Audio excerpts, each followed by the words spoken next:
Sisters and brothers, I want to thank you so much for an opportunity to talk to you today. My name is Steph York.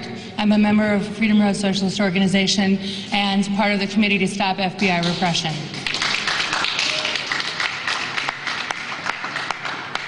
Myself and all of the people who are standing here today were subject to either FBI raids or subpoenas on the morning of September 24th. The FBI carried out raids on 5 homes and 1 office in Minneapolis, 2 homes in Chicago, at the same time visiting several activists from Michigan, California, Arizona, Milwaukee, and North Carolina. More than 70 federal agents were involved in these coordinated actions. Agents armed with search warrants invaded people's homes and seized computers, cell phones, papers, pictures, even things like music CDs and T-shirts with the word Palestine on them. They seized sign-up lists, address books, and the Anti-War Committee database.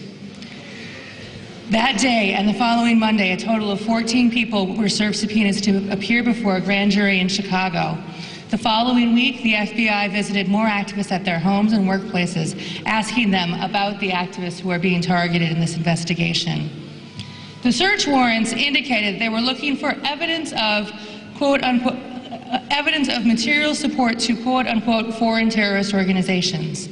The warrants specifically named the FARC, the Revolutionary Armed Forces of Colombia, and the PFLP, the Popular Front for the Liberation of Palestine. It's clear from what was seized from our homes that they are interested in all of our political associations.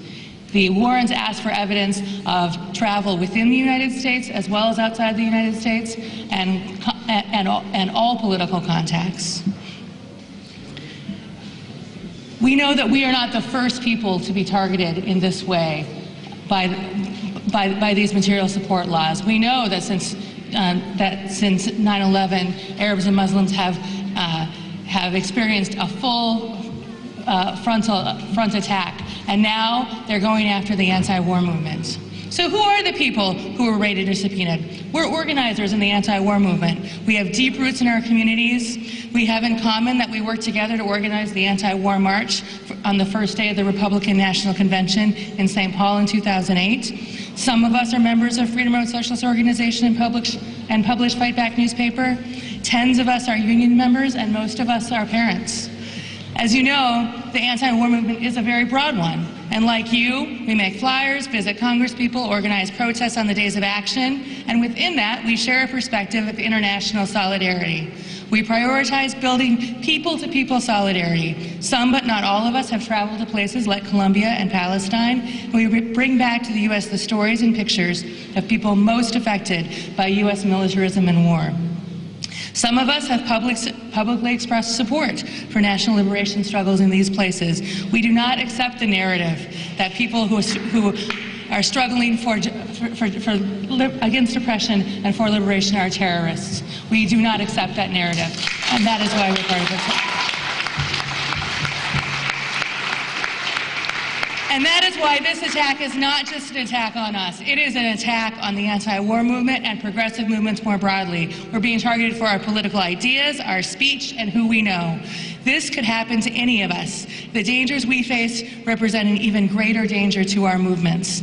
I think that is why we've experienced a tremendous outpouring of support and solidarity. And with all of the demonstrations that have happened around the country and the phone calls, I urge you to continue standing with us to help us with this resistance. We are committed. We will not name names. We will not cooperate with this witch hunt. We will not step away from the ideas that we believe. And we